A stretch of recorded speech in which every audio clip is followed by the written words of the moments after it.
All right. Good evening, everyone. This is Daylon, and I'm from CuriousCore, and I'm the founder and general manager of CuriousCore, and we're delighted to have you as our participants and as our guests for the show. Today, we actually have a very special invited guest. Her name is Ruby, and Ruby has worked for some very prominent companies, including Boston Consulting Group and Grab. And we'll be getting her to talk more about the business impact of strategic design.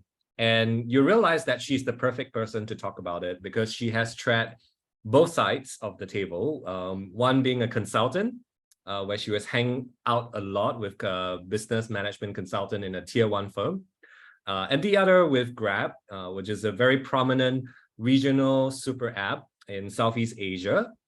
And we're also going to talk a little bit about what's next for Ruby. So we'll share a few different things, but today we're going to cover on the business impact of UX design and research. So if you're into that, do continue listening on. And what does a strategic designer actually do, as well as what most organizations get wrong in their digital strategy and design strategy. And Ruby actually hails from Australia. She has previously worked as a management consultant for Nous Group in Australia. And her career has been focused on using human-centered design techniques in diverse contexts across the public, private, and non-profit sectors to provide advice on product and service design, strategy, and policy. So welcome, Ruby, to the show. Thank you so much. I'm really happy to be here. Awesome.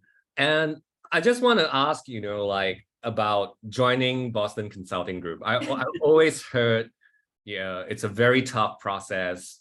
Joining BCG, I heard they have a lot of tests, a lot of evaluation, and the people can be quite intimidating there. Is that true? What do you have to say about it?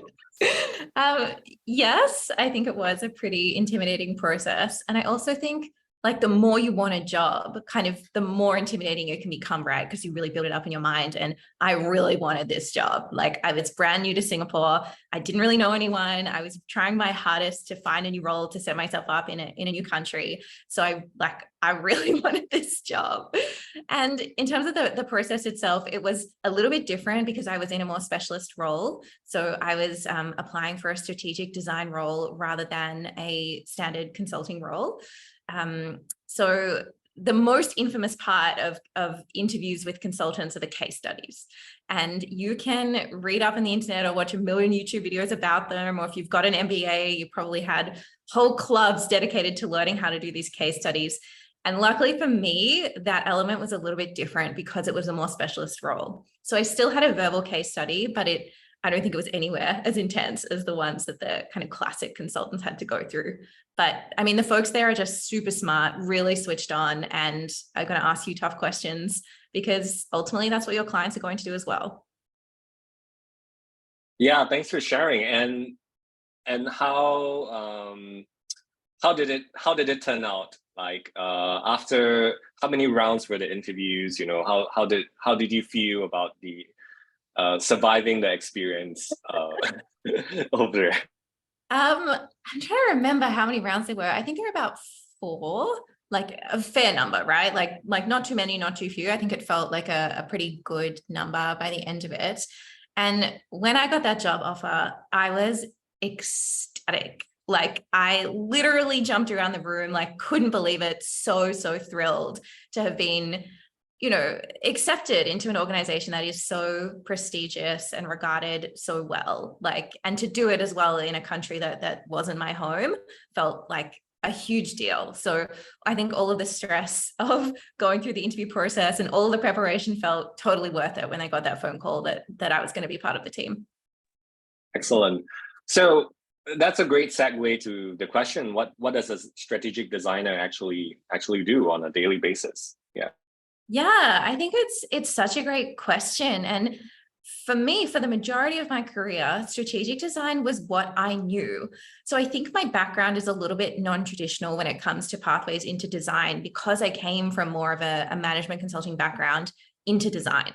And really my entry into the profession happened in my previous role. So I was a consultant at this Australian consulting firm called Nous Group.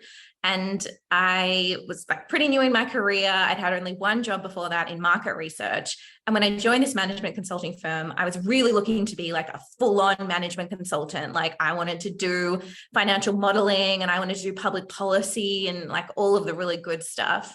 And I like thought I was just kind of going to leave market research behind and really do a 180 and focus on a pretty new career. But as I got into the firm, it was when human-centered design as a methodology was really starting to take off in Australia. And some of the awesome people that I worked with were like, hey, you've got this skill set of customer understanding and customer insights that you're bringing with you from the market research world. That actually is a great entry into design. So my kind of first projects when I was working in human-centered design, I really got my foot in the door from having that market research kind of a background. And most of the work that I did as at that firm and at BCG as well was in the more strategic kind of a realm. Like I didn't get into design by starting out learning like UI UX, by learning prototyping tools, by learning, Sketch or whatever we had kind of back in the day before Figma existed. Like that wasn't my pathway into design. And to be honest, like I always have found it quite difficult to even call myself a designer because that wasn't my pathway, because I came in from a strategic point of view. So when I was at BCG, the kind of work that I was doing would often mean I was embedded with the kind of classics. So with the management consultants, we would all be there, on client side or on Zoom later during the pandemic. And I would really be focusing on the customer work stream, while they might be focusing on technology implementation or operational work stream as we're kind of working together on some kind of a transformation project. So if you're really trying to change the way, right, that an organization works, there are a lot of different levers that you can try and pull. And for me, I was there to try and make sure that we were really keeping our eye on the prize in terms of what do customers need, what do they want, what are their pain points now, and where can we kind of take that journey into the future. But the reason I think the work could be so impactful is that it was then backed up by people saying, okay, operationally, this can look like this. And from a technology perspective, it can look like that. So it worked best when everyone kind of brought their disciplines together, and you could have the customer work stream through strategic design, and you could have, technology folks bringing in that angle, and you could have business folks bringing in their own angle to really drive towards some kind of strategic transformation. Right. So from what I hear you say, it sounds a little bit more high level, and it also sounds a little bit more cross team, where you have to actually work with the business, you have to actually work on different pieces, and you have to kind of, as you said, you protect what the customers look at, but you also have to consider the opportunities and the options from the business side of things. Does this mean you have to read up a lot on what a businessman or an MBA graduate would think about? I mean, yes and no, because you definitely absorb it by living it, because they're going to tell you. Like, they're not going to be backwards about coming forwards with their point of view. And for a lot of folks, like when they go to write a strategy, when they think about a transformation, the default is kind of that MBA style of thinking. The default is to kind of go towards where the numbers lead. And that's just like one way to do strategy or one way to do transformation. And I'm over there saying, like, let's try it in this kind of human-centered way, and trying to find kind of that middle ground with what business folks may be advocating for versus what I would be advocating for. And I think, yeah, trying to do that dance and find that compromise was the challenge and the fun of it. That's great. And I definitely advocate for a more human-centered approach in doing things. How did that resonate with business leaders? Like, were they open, were they receptive, or were they like, Ruby, show me the numbers, Look, I mean, it could go either way, right? Like, there are times I think it can be really impactful, but you often have to do a lot of education at the same time that you're making change. And I think this is one of the things that could be kind of difficult. So because design is not a universal language, and I think those of us that spend a lot of time in the discipline forget that, you're trying to use the tools at the same time you're trying to teach the tools. So I would often be upskilling clients or upskilling my project team at the same time as I'm trying to get the work done to show the impact. And so you're kind of teaching and running all at the same time, which could be quite challenging. But if you don't do the teaching bit and get buy-in into the methodology and into the discipline, you're really setting yourself up for a really hard time as well. Yeah, I think that's really an excellent point over there, because I think a lot of designers love to do what they do, which is designing, but sometimes they forget it's just as important to talk about the work that they do. So for teams out there who are really trying to evangelize design or trying to show the business impact of design, do you have any quick tips for bringing management along for the ride from your years of experience? Yeah, I mean, a tough one, but I mean, if you want a really quick tip, it's get people into your primary research. Like, you want folks to be in the room or to be observing on the Zoom call and to see firsthand and listen firsthand to what customers are saying, firstly, and then secondly, also to see your expertise in action. Because I think people don't always understand, particularly from a research perspective, that it's a lot more than just having a conversation with a user. There are years and years of expertise that go into having a conversation that is fruitful to get us the insights that we really need. And sometimes only when folks really see you in action, they go, oh, like, I get it now. Like, I understand why it had to be you, why it couldn't just be anyone put in a room with a customer who's going to get to that same kind of outcome. And I feel like I've had those moments in my career where people have that almost light bulb moment when they kind of see it in action and they see it happening. So I think, as a quick tip, like, get folks in the room, get them observing your session so they can kind of see the magic happening in real time. Yeah, I think that's a really great tip.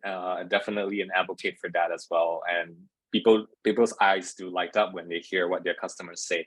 I'm wondering, out of curiosity, does anyone have anyone ever told you, Ruby, can you help me like do a spreadsheet and justify for me like the business impact of design? Like, what's the actual tangible impact? Like, I'm just out of curiosity, whether it's at BCG or at Grab. Yeah. I think short answer is no. Like, I've never had anyone say, sit down and calculate the ROI of design for me. But it is something that I have been doing a lot of thinking about myself. And recently, I wrote about this on LinkedIn and tried to put a number on the value that I think that one single research study can create. And I think it's pretty significant. But I would really encourage teams to develop a kind of framework, I guess, when they're thinking about assessing the impact of research specifically. And I think this framework kind of can go through 4 different levels. But before you even get there, I would say a lot of these frameworks start with measuring like the output of the team with just like number of studies, number of users, things like that, which I think is just table stakes. Like, you need to be measuring that, I guess, to manage your own team, but that's not exactly impact. So I would kind of leave that to one side. So I think like the bottom of the pyramid of impact for me is that stakeholders are hearing and understanding your insights, stakeholders or clients. So that could be things like them coming to sessions and being observers, them coming to your share outs or your share backs. You could even check or track the number of people reading your documents. You could do this with, if you use Google Docs, sometimes you can see how many people are reading your documents, or even how many folks are like commenting and engaging with the content. Or you could do some kind of like survey where you ask people their kind of stated behavior, which as researchers we know is not as reliable, but you could kind of try and track things like that, or ask satisfaction. So I think that's kind of the bottom layer of impact, is just, is my stuff getting out there? Are people really understanding the customers? One up from that, I would say, is optimizing what's already there, particularly when it comes to things like UI design and content. So generally, this would be off the back of doing usability studies. And then you could track, for example, the number of flows that have been changed, the amount of UI that's been changed, the amount of copy that's been changed. And you could literally track this in some kind of spreadsheet. You can also then track, once those changes are live, what does that mean for our metrics like task success rate? What does that mean for things like user engagement, user satisfaction, of revenue even, or of cost reductions? And this is where we can start to actually put a dollar value on these things. So if, for example, you were working on like a checkout flow and conversion increased And you can follow that through, right, with your business analysts and ask them by how much, like conversion increased by 2% or even 0.5% or 0.25%. There will be someone inside your company who is then attributing a dollar value to that. And you can talk to them about it, right? Find out what that is. And then your team can claim part of the credit for that because your insights helped lead to that kind of a change. So at that second layer of the pyramid, I think that's where we start to be able to put a dollar value on some of that impact we're creating.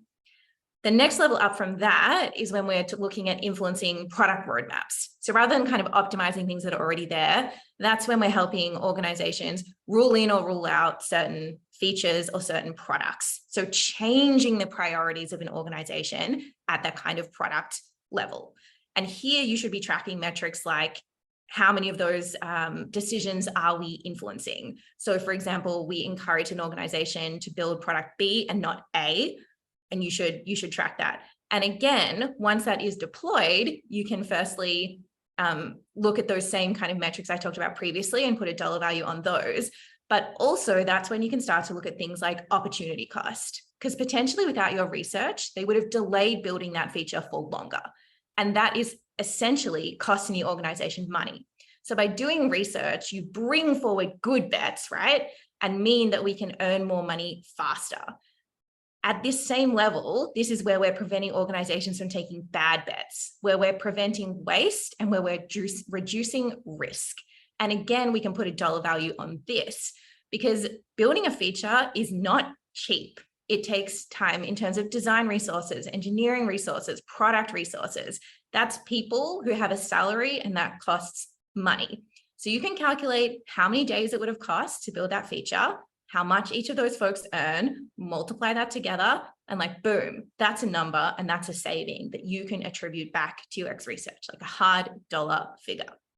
So that's the next layer of the pyramid. And then right at the top of the pyramid, I would say is influencing strategy.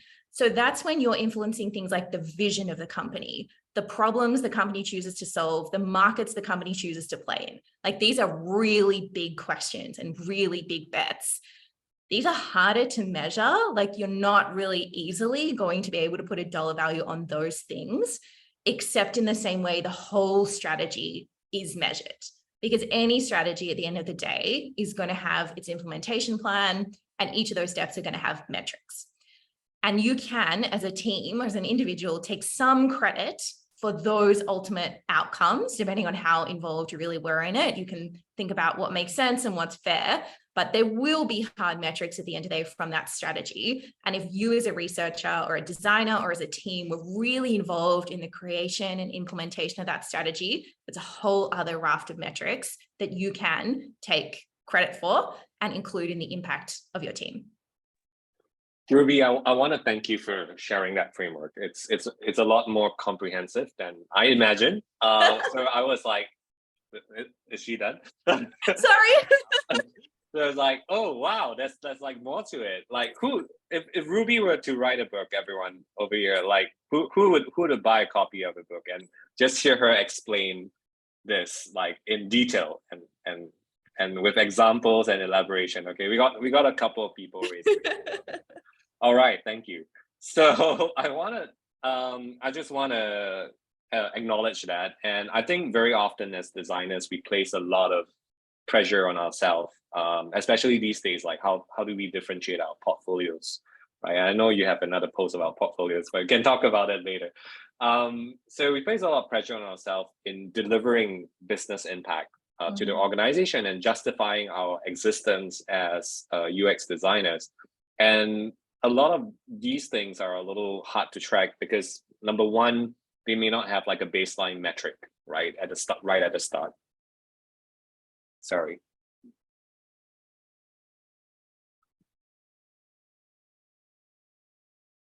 I just realized I disconnected for a while. Yes. Hello. Yeah, I realized I disconnected for a while. Okay, so number one, they might not have a baseline metric to track at the start.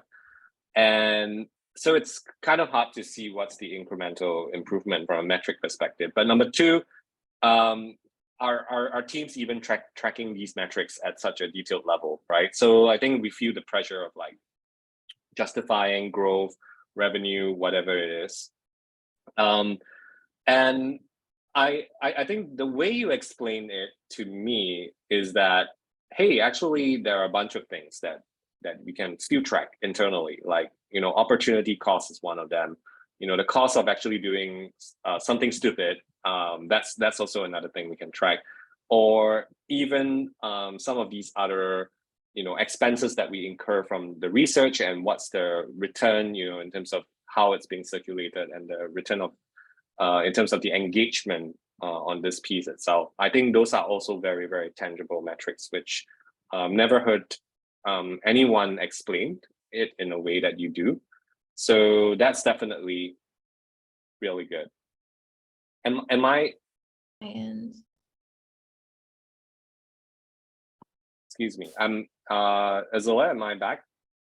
yeah, you're back. Okay, sorry. So yeah, so I just wanted to highlight and acknowledge that. And I was just wondering from your end, when you're talking about strategic design and doing strategic design, what kind of attributes or what kind of qualities do you think someone needs to have in order to be a good strategic designer? Yeah, I think it's a great question. When it comes to strategic design, one of the main activities that I was doing was real generative research. So when it comes to user experience research, it tends to be on a spectrum from generative to evaluative. Evaluative is things like usability tests, where there's already something that exists and we're evaluating whether or not it's doing the job it was meant to do. So can users actually get through and purchase the product that they're supposed to be able to purchase? The other end is that generative research. And that's where we're asking really big questions like, in this space, what do consumers need? Or what do users really need? What are their jobs to be done? What's driving them? What's working for them? What's failing them? What are their pain points? These like much bigger and much more open questions. And so I think to be a competent strategic designer, you need to be really comfortable playing down this generative end and really good at asking these open questions, but within those, still getting stakeholders like actionable insights that they can do something with. Because every project wants to see some quick wins. And I think that's always a really central tension, honestly, in any strategy work, where there's often these kind of really big efforts or these like large transformations that need to happen. But whoever's paying the bills wants to see some impact quickly. So it's very helpful, even when you're doing generative work, to come out of that with some quick wins that you can kind of share with stakeholders kind of immediately, with some more tactical recommendations on top of your strategic ones. So I think the capability and the comfort doing generative research is really important. Another really important skill, I would say, is facilitation. So workshop facilitation. I think in strategic design, you end up doing a lot of these kind of workshops around things like ideation, around things like defining problem spaces, prioritizing initiatives. So if you have the ability to bring folks together, have productive discussions that are engaging and inclusive, that skill set is extremely valuable when you're talking at this strategic level. And also from a kind of career perspective, it can often get you in the room with really senior people, which does great for your own visibility and your own kind of career progression. So I think that workshop facilitation skill is sometimes, I think, overlooked. But in my career, I would say it's been one of the skills that I've really anchored on in terms of accelerating my own career growth. And then lastly, I would say the ability to structure problems and insights, like build frameworks that help structure out a problem space or structure out insights. So these are things like being able to do ecosystem mapping or journey mapping if you're really in kind of the UX side of things, but even the ability to just structure a problem in terms of a hierarchy and break it down into all of its component parts and understand what are the different solutions that will solve each of these small parts that then ladder up to solve the bigger problem. And I often see designers kind of overlooking this skill. Like if we think about the double diamond, discover, define, design, deliver, this is the define skill. And this is so often glossed over when folks are taught the double diamond. It's like, yeah, and then you write some how might we's and you prioritize them and then you move on to design. It's like, whoa, wait a second. Like if you are really good at crystallizing that problem space zeroing in on where a business can and should play and where they can't and where they shouldn't, that is actually a massive skill set that you have. So I think those three things, like generative research, workshop facilitation, and structuring a problem space, are really great skills for a strategic designer to have.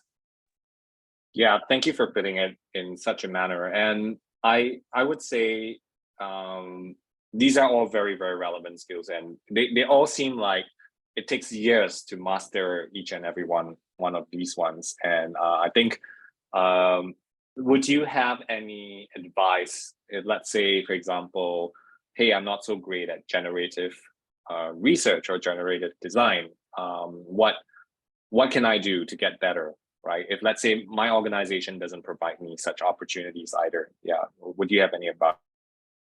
Yeah, I think a great question. So one thing you can do if your organization is providing those opportunities to someone else, like see how you can kind of be part of those projects. So maybe as another team member helping out, maybe just as an observer, but see if there's any space for you to be part of teams or to work with an individual who is doing more of that generative stuff inside of your own organization. Another option, and something that I would tend to do quite a lot at Grab, is if, for example, I had a usability test, and generally you often book in kind of an hour with your participants, right? Like that's pretty standard across research, kind of minimum an hour. And if I knew the content that I'd worked with the designers on was actually only going to take like 45 minutes, I would then think, what can I do in the rest of these 15 minutes? And sometimes that would be another really tactical piece of work that I'd known has been on the minds of my PMs or maybe myself, like that I wanted to validate or something from another piece of research. But see maybe then if you can take that 15 minutes and do something more open and do something more generative. So like if you were working on e-commerce and had been doing like a really specific usability test about product discovery, maybe in those last 15 minutes or at the start, even if it made more sense, see if you can do some of that zooming out. See if you can have more of a look at the person's context and what they're doing and how they're making decisions and all of these type of things. Like the time you have with your users is an absolute gift. And if you know that your objectives aren't going to take that full hour, really think cleverly about what you can do with the rest of it. And everyone's going to be happy about that because you're not costing the business any more money. It's not like you've requested 90 minutes then to kind of add on your own objectives. You're just being a really responsible steward of the resources that you have. And you can end up, I think, making a lot of friends by doing that kind of thing. That's a very excellent advice. And let's say if I'm kind of shy, I haven't had many opportunities as someone junior to do facilitation, and it's always my boss doing the facilitation. What kind of advice would you give someone to kind of be a little bit more proactive in seeking such opportunities, whether it's internally or externally? Yeah. Great question. So I mean, I think my own workshop facilitation journey was, took quite a long time to get to the point where I was the lead facilitator of these, hours-long engagements or multi-day engagements. But at the start, I would just be the observer. So I would be the person going along and, I learned back pre-COVID, right, when it was all in person. So I'm the one carting the Post-it notes over there and like pouring water for everyone and taking notes, like the pretty unglamorous stuff. But it gets you in the room with the person who is doing the facilitation that you can learn from. So I think the first thing is just making sure that you're in the room.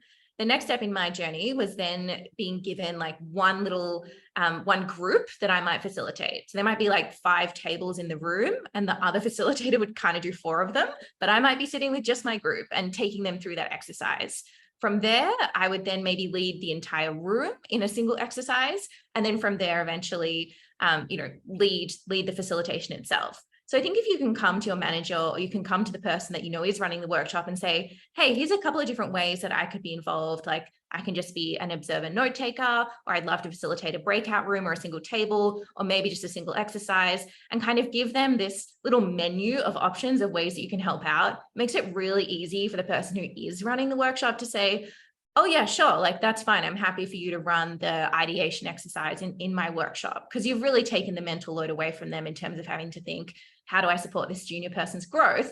You're coming and you're being really proactive.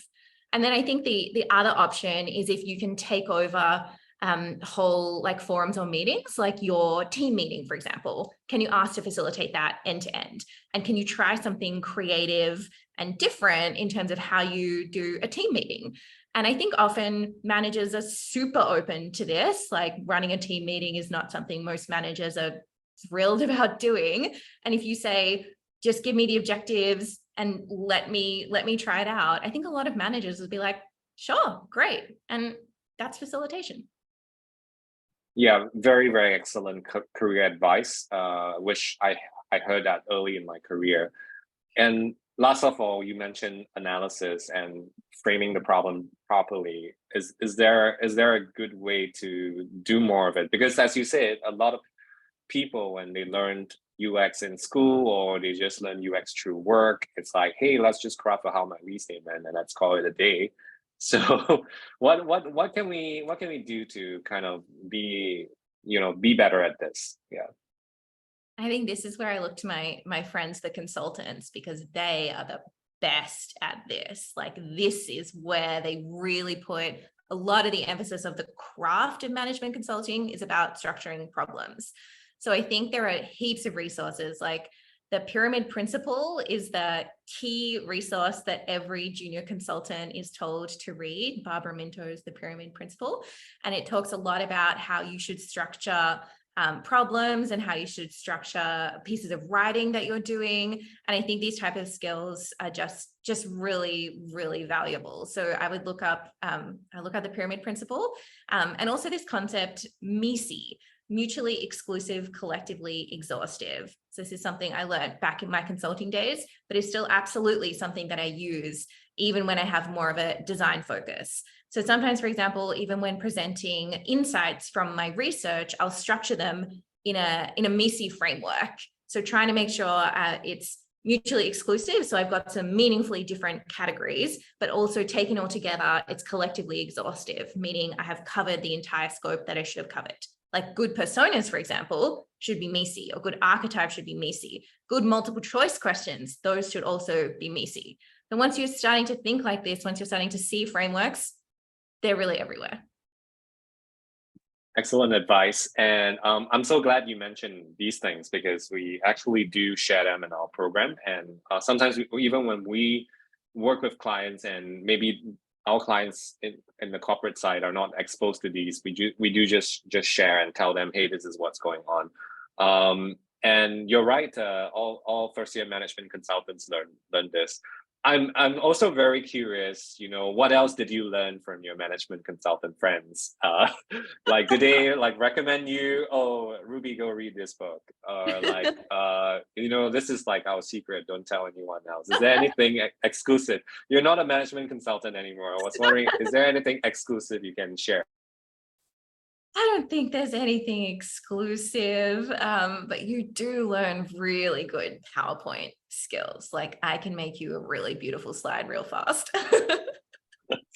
Oh man, I was expecting like some other superpower, but okay, I'll take PowerPoint skills. That's one.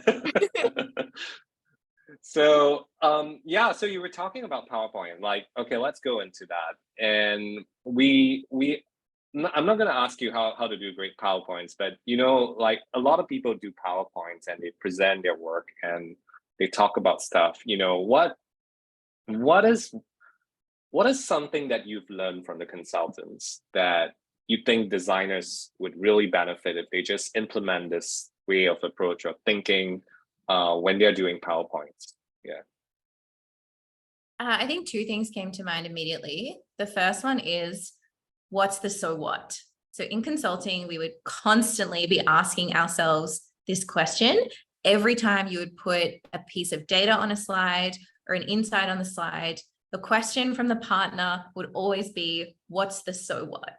So for example, you're saying that, only 20% of people can recall that this product exists. And like, what's the so what? Like, what does this mean for the client? What does this mean for the stakeholder? What should they actually do, or what should they actually change? So being able to add a so what or a recommendation on each of your insights or each of your pieces of data, I think is a really important skill to learn.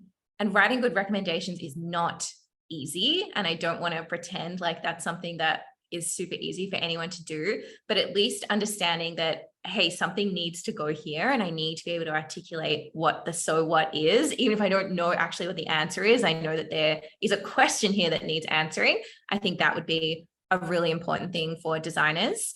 The second skill that you really learn when it comes to presentations, and I would say sharing information back to a client, is how to structure a storyline. And you see this sometimes in the way that folks structure a Word document or a PowerPoint or whatever their kind of medium is, that it doesn't necessarily make sense why one slide or one section of a document is before or after another one. And as a reader, it can kind of be a little bit jarring as to why are we moving through the document in this way. And one test we sometimes used to apply in consulting world was, could someone read only the slide titles and still understand your presentation? And so you would often see in consulting slide decks, if anyone's seen one, often the headings are not things like methodology. The heading is like, we spoke to 15 users across 2 markets. So it's like, great, okay, obviously that's your methodology, but I can just read the slide title and I'll probably get enough to move on. We sometimes used to joke that like the CEO would only read the slide title, CEO -1 might read the subtitle, and then like down. So like, the more senior that a person is, like often the less time they genuinely do have to engage with content. So absolutely, the more important it is for you to make it really snappy and really straight to the point. So this idea of, could someone just read the slide titles, helps you also then really logically structure your information flow, because it has to make sense why you're kind of going from one slide to the next, to the next, to the next. Yeah, generally very excellent advice. And I think really, really cool that you're sharing all of these trade secrets from consultants. And I think there are some really great books to read and recommend, like Barbara Minto's Pyramid Principle. She has an entire book talking about it, and she taught the McKinsey management consultants how to structure their presentations. And let's talk a little bit more about Grab, right? And I'm very curious about your work at Grab and how strategy plays a role in shaping your work at Grab. So yeah, let's start with that. Sure.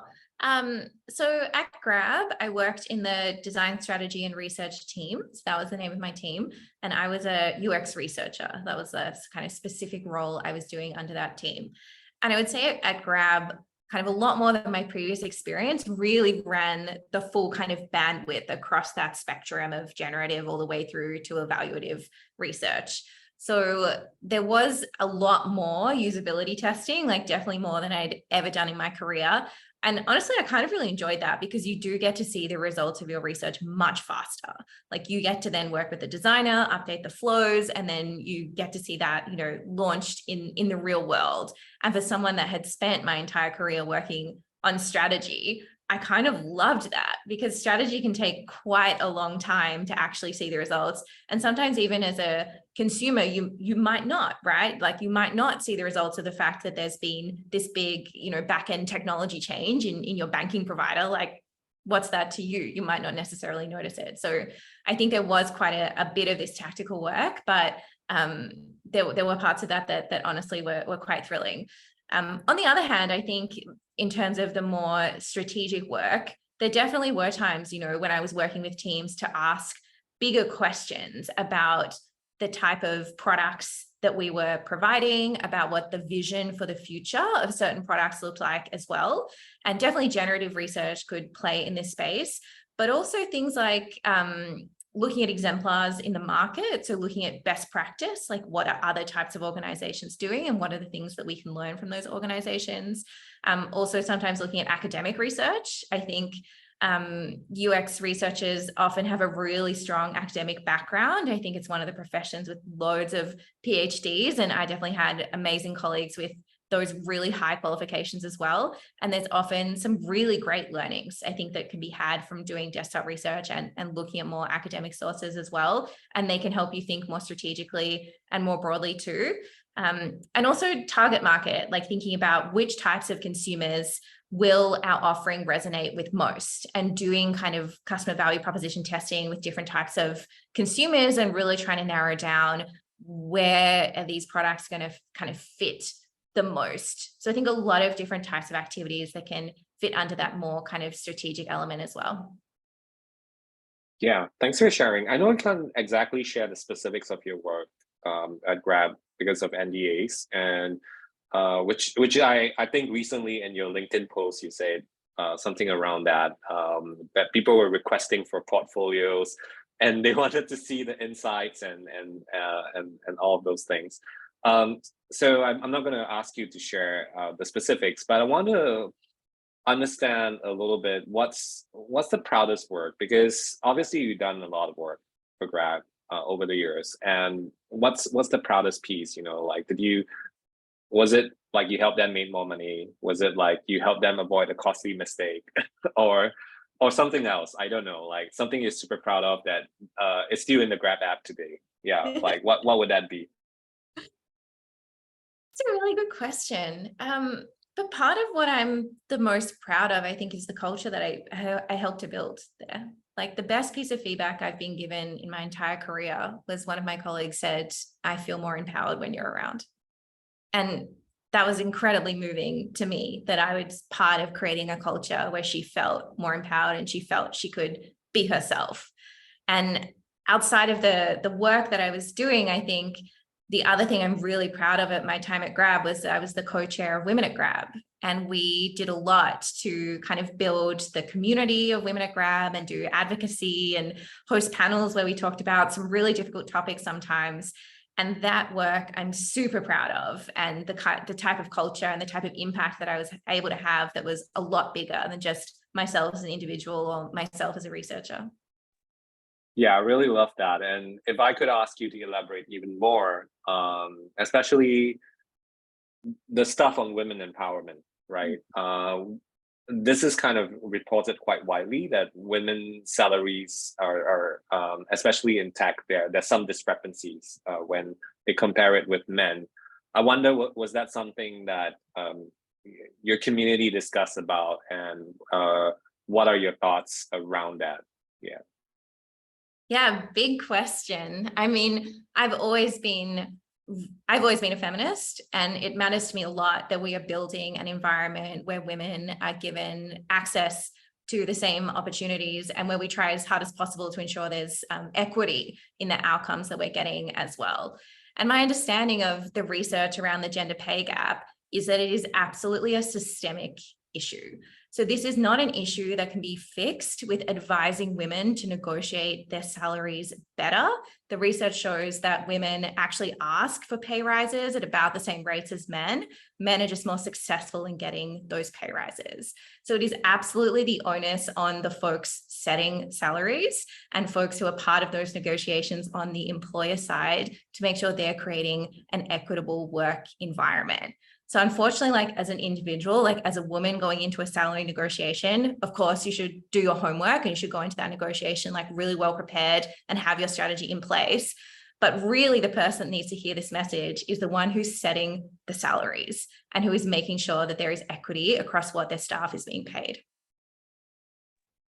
Yeah, thank you for sharing that. We got some very interesting questions streaming in, so I'm going to jump onto some of these questions. Let's start with the easy one. Like, what's a typical week like for you at Grab? Yeah, great question. I think it's really important that people talk about like the minutiae of their work, because particularly if you're from a totally different field, it's really difficult to get a sense of what that could look like. But I mean, full disclaimer, so I don't work at Grab anymore. I was recently affected by the layoffs at Grab, so my role was made redundant. But I can tell you what a week was like prior to that all happening. So The main folks that I would work with on a week-to-week basis were designers and product managers. And so I would often spend quite a lot of time with them talking about what their research needs could potentially be in the next kind of weeks and months. So sometimes that would be kind of responsive, where I say to the PM, like, kind of what's on the roadmap and what do we need to make sure where we're getting out ahead of, and maybe do some concept testing if it's in an earlier stage, or making sure we're booking in for usability testing once the designs are spec'd up. Or it could be down the other end where I'm saying, hey, I noticed this thing in an interview a little while ago, and I really want to circle around and kind of double click on that and make sure we're really understanding what our consumers were saying or our merchants were saying when they brought up these things. So kind of negotiating what the research might look like across a whole bunch of different stakeholders. And this could be done like asynchronously through Slack, or it might be done in meetings as well. If I had research that week, then that might be like one full-on day where I might kind of smash out like 5 UTs in one day, or it might be hopefully spread across a couple of different days. Sometimes that might be in person in Singapore. Sometimes that might involve traveling to another market. Sometimes that might be maybe interviewing like merchants in Jakarta, but I would be remote and kind of listening to a translator moderator, for example, just depending on what we were working on. And then of course, there would be a synthesis process off the back of those insights, creating a deck or a document, and then finding time to share that back as well. There would often be also kind of review meetings where we might look at designs that are coming up and provide kind of feedback even before they've been tested, because you really know your users already, right? So you can have a pretty good sense of, oh, I think the way this copy is going to be quite confusing, or I don't know if it makes sense that the flow kind of looks like this. So giving kind of early and often advice based on what you already know about your users. And then there might also be kind of trainings that I would be developing. So either for my fellow researchers or also for designers about how to do research, or how to make the most of research insights, or even things like kind of stakeholder management skills and stuff like that. And then also the kind of work I was doing, with women at Grab as well. So really kind of varied, quite fun work environment. Yeah, and also just to be clear, the women at Grab thing you volunteer for, that's not part of your job scope, right? That's just something you volunteer extra time for. Oh yeah. Absolutely. Okay, just because some organizations have like official, lean in kind of initiatives, and just wanted to make sure that was like something that you're very passionate about and that you spend extra time on it. And someone asked a question around the intersection of strategy and design. Where do you see most friction, right? And how do you kind of recommend navigating it? Yeah.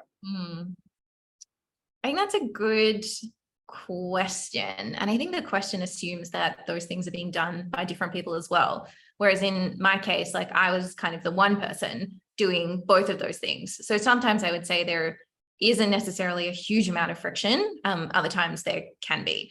But I think what that friction can manifest in sometimes is, as designers and as folks who are using design thinking, we often want to really think about the future, and we want to think about big bets, right? Like real innovation means doing something that probably hasn't been done before in your company or potentially in your market for that type of organization.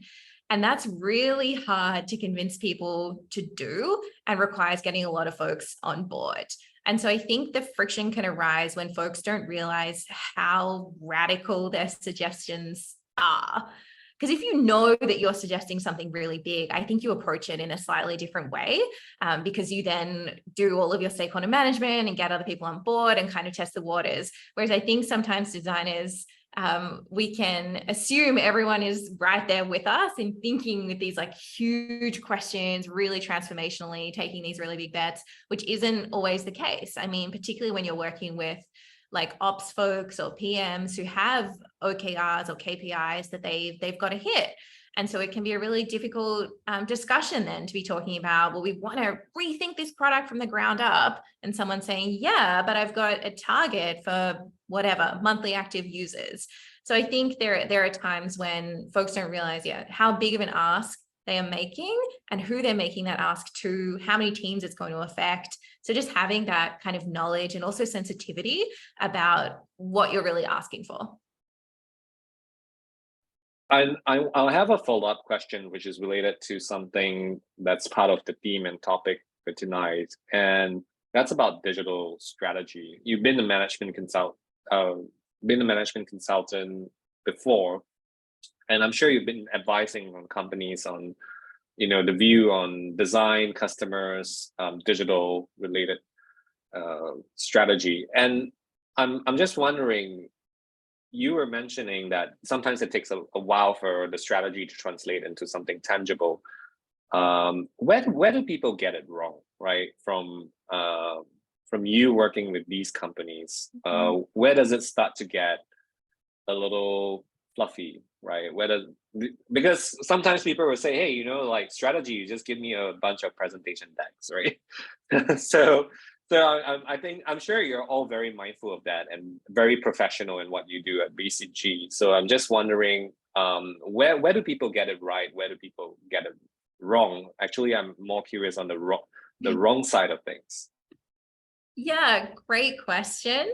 And I think you've articulated one area already where people get things wrong, which is keeping it way too high level.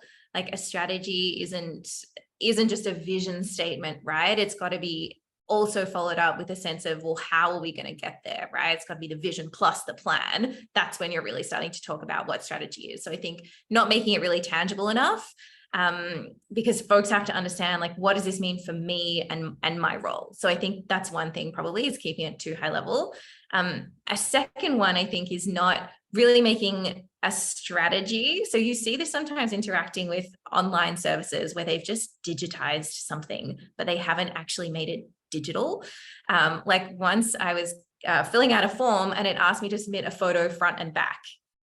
Like that doesn't make sense in a digital world, right? Like that is obviously a hangover from a physical form that someone has put online. So I would say, like, maybe the mistake there is not really having a digital strategy, but just saying, hey, we know we've got to modernize these systems, and just kind of skipping over that whole thinking about what information do we really need? What does the consumer really need to do in that moment? And just kind of just putting something that was physical and making it digital. I would say another potential challenge or mistake that folks make in digital strategy is kind of over-indexing on technology and not thinking enough about the customer experience. Like AI is the real buzzword of the moment, right? And it's really interesting looking at what companies are telling you they're using it versus what companies are just using it. And I think this is always kind of the challenge. Like, does it matter to the customer if you are using like blockchain technology or if you're using AI, or does the customer really only care about the experience that they are going through? And I think sometimes organizations get so excited about firstly pursuing a technology before they really have a use case for it, but then secondly, telling the customer they're pursuing a technology. And it's not clear if you need either one or kind of both of those conditions. And I think also, like, within that, when we're thinking about the customer experience, and particularly when we're talking about industries that have a physical presence and are thinking about what that online space looks like, or maybe what that metaverse looks like, you've got to really make sure you understand how are your customers using your physical spaces. Like if you're a library, for example, people aren't just going there to get books. They're going there for community. They're going there for activities. They're going there for other information seeking, to talk to a professional librarian. Like there are so many other reasons that folks are using that physical space. So I think that can manifest in strategies not going so well if you haven't done that proper kind of customer discovery and really understood how is it that people are really using my product or my space, and how am I going to transform that? Which of those needs am I going to take into a digital space or not? And I mean, that's also a fair choice, right? Like to say we're going to optimize here and not there. And then lastly, I think it's really important to call out accessibility. So I think this is an afterthought for some organizations. They don't think right up front, how are we going to make sure that the products we're designing are super accessible? And how do we make sure that folks with different needs have equitable access to what it is that we're providing?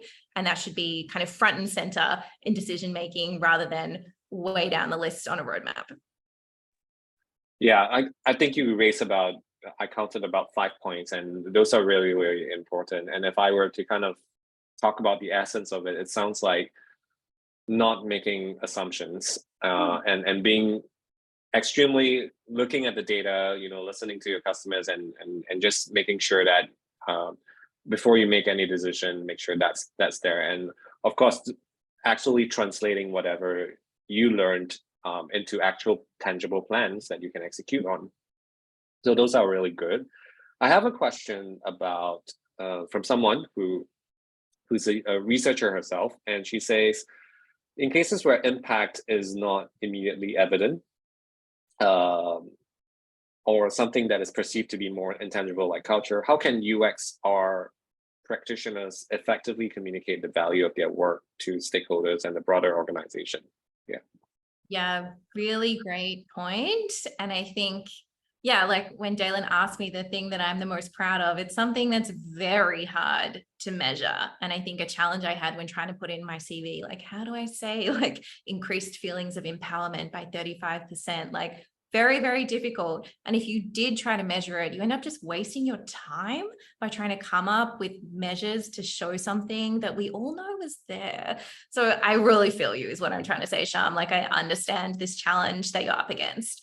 One piece of advice that I was given is you don't have to fight this battle alone. Like, it's perfectly acceptable for you to message your stakeholders and say, hey, I did this research project for you 4 weeks ago. How have you used it? Because they were a party to that research, right? Like, very rarely does a researcher just spin something up all on their own. Often it's a request from someone or co-created alongside a client or a stakeholder. And it's totally acceptable for you to go to them and say, hey, how have you used this research? What decisions have you made differently off the back of this research? What metrics are you tracking off the back of this research? Do you have updated numbers now? Or if not, when can I expect them? Because it's not just on you to track your own impact.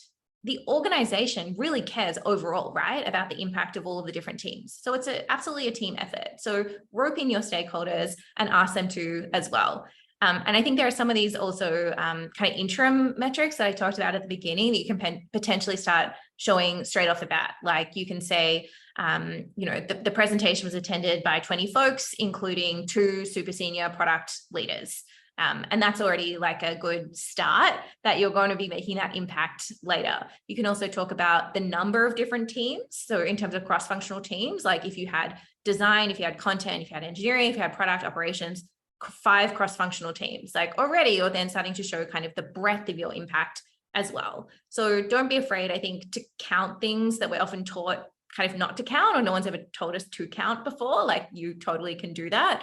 And you can also talk about like the speed with which you're working as well. Like, if you're working faster, you can say like, my team is optimizing our research processes, improving efficiency by 10%. If you're noticing your studies are going faster and faster over time.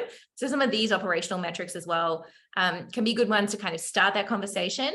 But you do need support from usually like analysts and PMs if you are going to get those kind of like harder numbers that are really super valuable, but make it a team effort. Yeah, I never thought of using productivity metrics as something to talk about, but that's really good. And I think someone in the audience is also sharing that we should be open to ask how it affects the performance of things from others, and yeah, and it also sort of influences decisions and save time, right? If it saves you time, or it saves someone else's time, that's also very, very tangible metrics and impact that's being brought. Money. Time is money inside of organizations. That's money. Like, if you're doing anything that is saving an organization time, it's actually super easy to calculate how much money you're then saving. Like, if you are helping your team, and say there's like 1 PM, 1 designer, 1 engineer, and you're helping them make decisions like 10% faster or 1 day faster, and each of them makes like $10,000 a month or whatever, like $300 a day, and then 3 of them, that's $900 that you're saving like every month. Like, it's very, very easy to go from time savings in organizations to dollar savings, and just like, don't be shy about doing that. Like, just go for it. Yeah, excellent suggestion. So we got a lot of great questions tonight, and I want to end off with maybe 1 or 2 final questions. And this is one topic I think we had lunch and we were very, very passionate about it. So someone in the audience asked, are academic resources primarily how you keep up with the industry requirements, or do they lag behind? Is there a noticeable gap between what we learned in academia versus like what's being practiced in the industry? And that's sort of like this assumption that the academia side tends to be slower. What are your thoughts around that? I mean, my experience is that academic researchers just work in a really different way to those of us in business. So my academic background is primarily in psychology, and psychology studies take a lot longer to do than UX research studies take inside of organizations. But I wouldn't have it any other way. Like the things that you are trying to make decisions on, the things you're trying to find out about if you are a psychologist, are incredibly important and deserve a very high threshold of certainty before we make a decision about different psychological treatments that would be appropriate for different populations, or about how the brain works, or about neurochemistry and neuroscience. Like there should be a really high threshold to make those kind of decisions and say definitively, we know this, it's proven or it's disproven. Like on the other hand, as much as I think all the work I've done in my career is super, super important, it requires a bit less of kind of a threshold in order to make a good enough decision that we should keep moving forward with our strategy or with our product. So I think, yes, academia is slower, but it kind of needs to be because of the type of things that those decisions are about. And thanks for bringing that nuance and perspective. So we're definitely not trashing academia. We operate very, very differently. And just wondering, like I think a second part to his question is like, do you notice a gap, right? People coming from academia, being a UXer in this case, is that sort of like behind in terms of like skills, or like, is that what you notice? I think often the biggest gap is language. Like, I think a lot of folks, particularly with advanced research degrees, have been doing very similar things that UX researchers would be doing, including soft skills. So often that's the gap you hear about. Folks say, oh, it's the soft skills. Like that's what academics don't have. And that's what like in-house or consultants do have. But I mean, academic environments require so many of those same soft skills, like being able to get folks all together to, agree on a direction for your research paper. Like you often don't do that by yourself, right? Like there's multiple different co-authors. You've got to manage the peer review process. You've got to get funding. You've got to get grants. You're often working in teams. You're working potentially with other academics and with students and with, visiting professionals and all these different stakeholders. But I don't think I've ever heard an academic say they were doing like cross-functional stakeholder management. But I think a lot of them are actually doing that. So I think it's often a gap with the way we talk about the skills that we're building and the skills that we're developing. And I think sometimes it can mean folks that come from academia almost sell themselves short on those kind of soft skills, because their kind of technical skills are often absolutely top-notch from the research that they've been doing. But they have all of these other amazing kind of adjunct skills that are really valued in the world of business, but not necessarily the same language that business folks use to talk about them.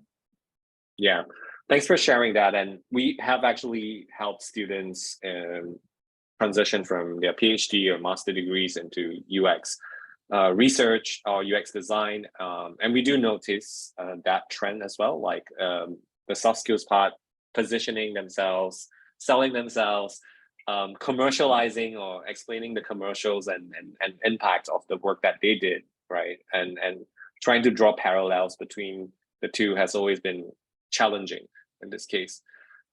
Just wondering if you have any advice as a last question to people trying to do what you do or enter the UX industry. It's super tough right now.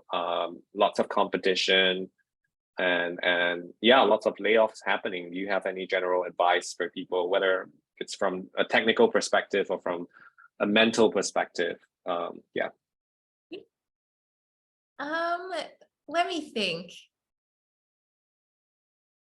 I think there's so much good advice out there already, but when I reflect on my career, I think I started in a firm that I'd never heard of before I interviewed there. And there's absolutely nothing wrong with that. And I think sometimes graduates or folks really trying to get into a field, they set their hearts on wanting to work at the biggest and brightest names. And there is nothing wrong with aiming high, like go for it, shoot for the stars. But there are also so many amazing growth and learning opportunities in smaller startups or in smaller agencies. There can be great opportunities to really get your hands dirty and learn lots of different parts of the craft. So I think don't be afraid to kind of start somewhere that you've never heard anyone else starting at, because you might just be the person that transforms the way that company does design. That's amazing advice. And with that, thank you, Ruby, for coming to our show and sharing your insights. I'm sure lots of takeaways, whether you are in strategic design or you're not, or you're actually thinking about getting into it. I hope your evening or your hour has been better because Ruby shared what she knows. And last question, I know the layoffs have happened. What's next for you? What's next on your plate? Yeah.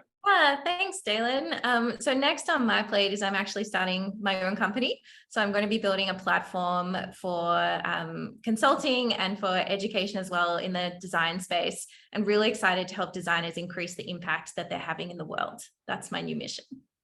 That's awesome, Ruby. And we're looking forward to working with you on one or two of our workshops as well, with our new product launch that's coming on this Thursday, which is our annual workshop pass. And with that, thank you, Ruby, for taking time to share with the audience. And thank you, everyone. You're more than welcome to connect with Ruby over LinkedIn. Would that be the best channel? Okay, over LinkedIn. And with that, have a good day, everyone. And all the best, Ruby, for your next new endeavor. Thanks so much, Daylon. Thanks, everyone. This was super fun. Awesome. Thank you, everyone. Bye-bye. Bye.